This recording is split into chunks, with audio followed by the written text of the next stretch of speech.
Perpetuating snobbery? Accepting honors from another country? Queen Elizabeth II may have commanded respect internationally, but not everyone was so keen to toe the royal line.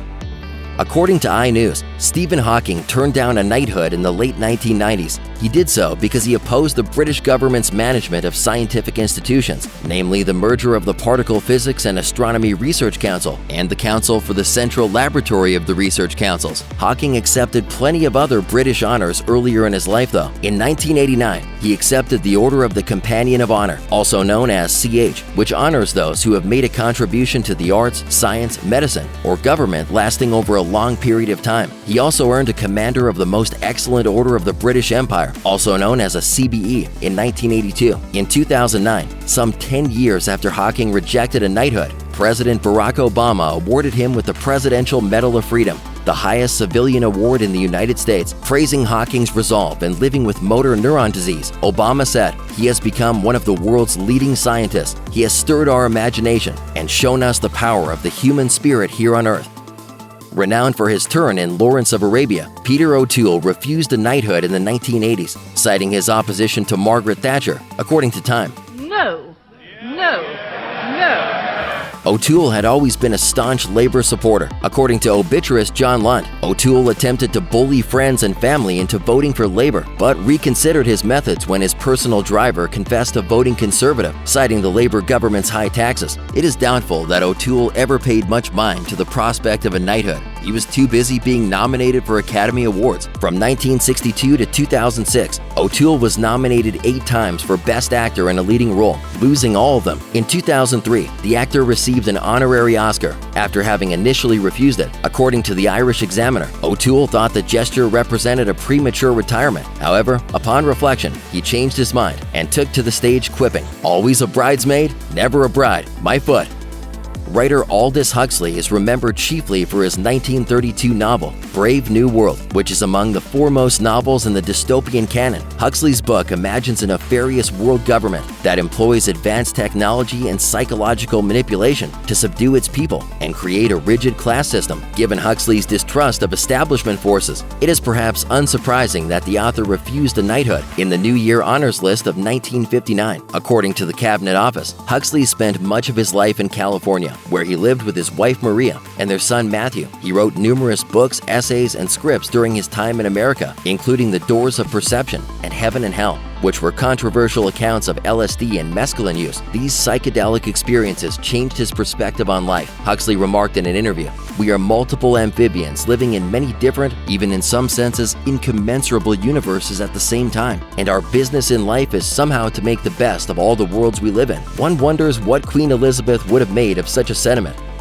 J.G. Ballard is best known as the author of novels such as Empire of the Sun and Crash, and being a writer, he did not mince words when he was offered a CBE in 2003. Per The Guardian, Ballard rather poetically, if rudely, described the British monarchy, saying, "There's all that bowing and scraping and mummery at the palace. It's a huge pantomime where tinsel takes the place of substance." While Ballard was open to other awards, such as France's Légion d'Honneur, it seems his strong Republican views prevented him from accepting any monarchical awards. Ballard also took aim at the other recipients of the honor system, saying, "I think it's deplorable when left-wing playwrights like David Hare, who have worn their socialist colors on both sleeves for so many years, should accept a knighthood. God almighty, this man actually knelt down in front of the Queen."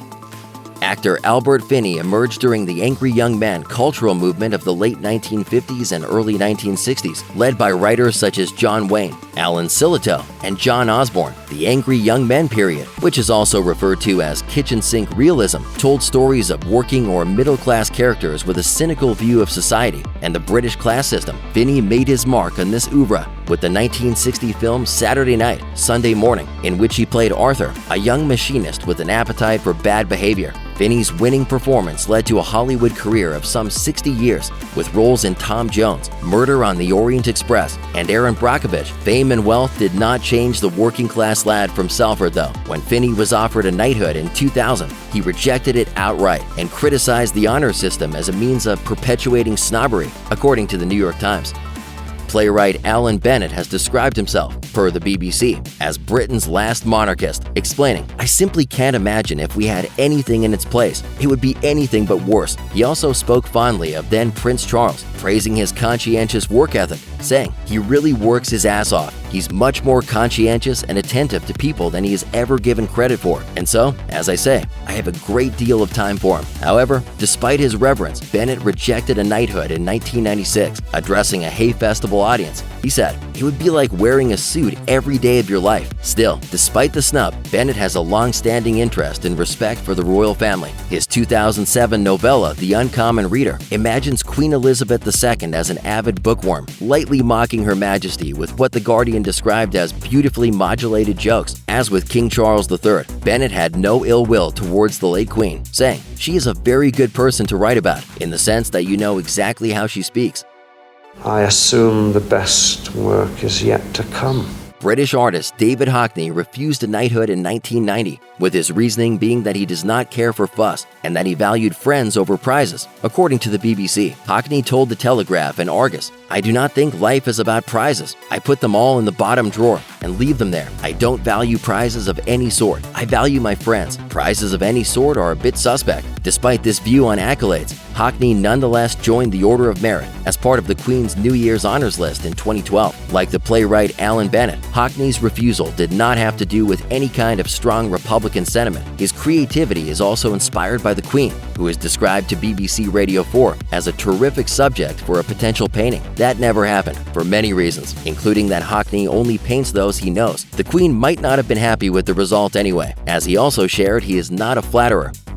The artist Francis Bacon was not one for pomp and circumstance. He told the owner of Colony Room, his favorite Soho watering hole, "When I'm dead, put me in a plastic bag and throw me in the gutter." Anyone who has reflected on his strange and sometimes disturbing paintings can see this attitude reflected back at them. Bacon reportedly cared little for most things in life, including his reputation. The gifted artist dismissed talk of his legacy as rubbish and never got on with the art establishment. He did not bother with formal training either. Still, despite his many snubs, the Queen attempted to reward Bacon with a CBE in 1960, according to the Cabinet Office. Naturally, he declined. Initially, Bacon is said to have booed Princess Margaret, the notorious hedonist, when she inflicted her singing voice on him at a party.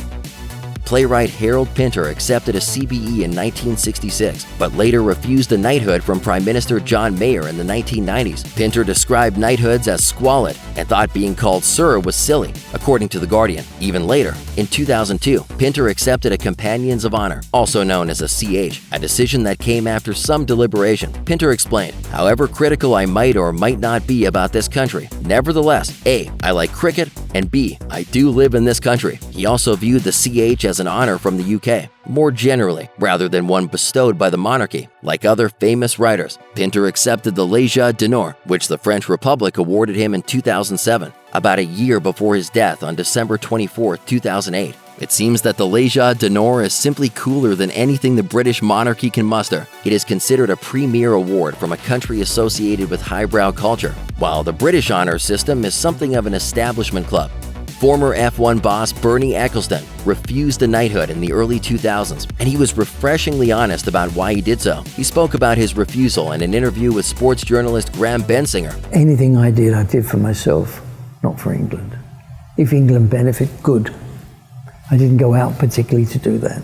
The businessman has also said that he did not think many people who are knighted now really deserve it. This included Formula One star Lewis Hamilton, who was knighted by then Prince Charles at Windsor Castle in December 2021, just days after losing to Max Verstappen. It was Hamilton's second honor, having received an MBE in 2008 after winning his first Formula One championship. When asked about the seven-time champion's knighthood, Ecclestone said, "Only people who have really done something for the country should be knighted. They all make a lot of money and donate some to charity, but they haven't done anything specific for the country."